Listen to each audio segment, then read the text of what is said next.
欢迎收听华瑞投影观点。你一定要注意到，过去这30年来那个买房致富几乎是大家心照不宣的神话。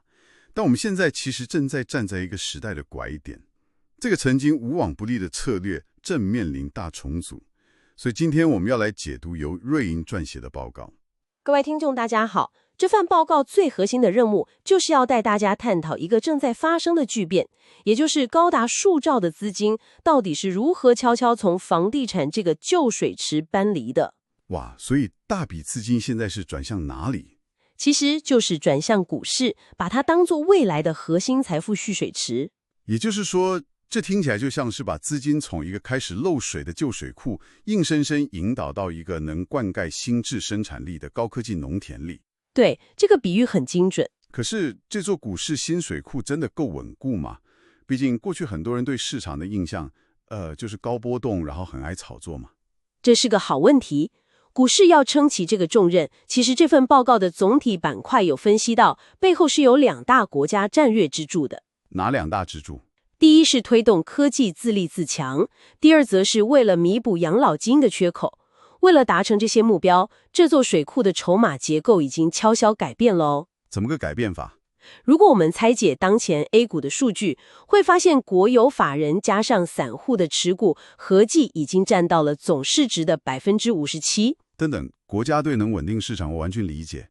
但你说散户？没错，就是散户。这不符合我们对散户喜欢杀进杀出、追涨杀跌的认知吧？把散户算进去当做稳定的基石，这个逻辑有点说不通啊。这是个非常敏锐的质疑。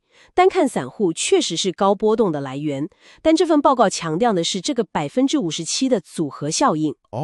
组合起来看。对，国有法人锁定了庞大的底层筹码，让市场具备抗跌性，而同时现在越来越多企业大幅提升了现金分红也股票回购的力道。所以市场环境不一样了。是的，当环境从过去的盲目扩张转变成企业将利润源源不断反馈给投资人时，就会逼着散户的行为跟着改变。懂了。整个市场结构正从高投机实质转向可预测的价值投资，这就为长期的缓步垫高格局打下了地基。原来如此。那么我们不能再用过去那种闭着眼睛随便买的投机逻辑来看了。既然资金会往有支撑的地方流动，具体来说，报告只说哪些板块真正拥有护城河。报告里提到，资金目前高度聚焦在电子与通信这2大科技核心板块。电子与通信，有具体点名哪些龙头企业吗？其中一个就是阳光电源，它是全球光伏逆变器与储能领域的龙头，在全球市场上拥有了大约 30% 的超高市占率。哇，30%！但太阳能产业现在国内不是产能过剩吗？价格战杀到见骨，它怎么可能独善其身？其实，因为它赚的不是单纯的硬体制造财，而是信任溢价。信任溢价听起来有点抽象。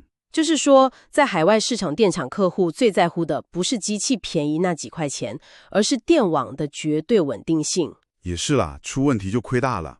对啊，加上出问题的时候有没有完善的售后服务网络跟融资担保能力。阳光电源花了好几年把这些全球化通路和在地服务网建制起来。也就是说，这就是纯靠砍价的竞争对手跨不过去的护城河。没错。原来卖的其实是系统稳定度跟金融信用。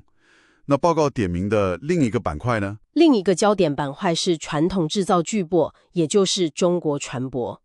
造船业。对，受惠于国际海事组织推行严格环保新规的影响，造船业正迎来一波历史性的绿色船型替换超级周期。但造船业的特性，就是扩产非常缓慢吧？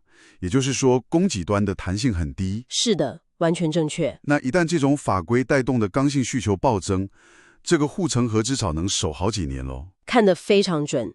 这份报告提到，中国船舶目前手中那些高附加价值的绿色船型订单已经满载到2027甚至2028年以后了。真假？满载到2028年？对，这意味着随着订单陆续交付，未来几年它的营收和毛利率都会进入极其强劲的扩张期，能见度非常的高。听起来真的很美好，但现实应该没这么简单吧？这2家公司都是吃全球市场的饭。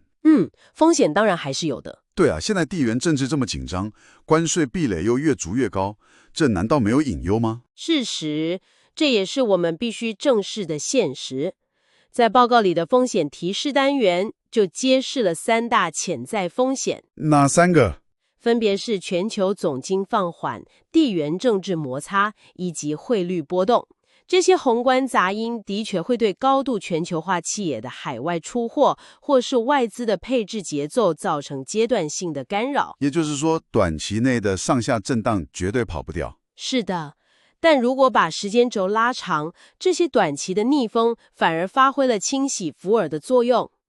清洗浮尔就是把信心不足的人洗出去吗？对，对于那些看懂国家战略的长线资金来说，这些震荡恰好提供了一个解构筹码，还有逢低吸纳核心资产的绝佳窗口。这真的很颠覆思维。听完今天的解读，我想给听众你一个延伸的思考。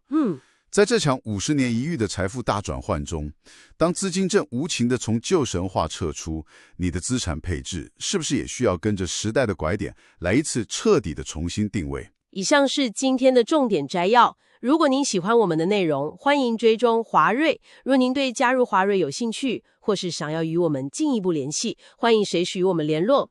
警语：本报告提供的资讯仅供参考，并不构成任何投资建议或买卖操作的推荐。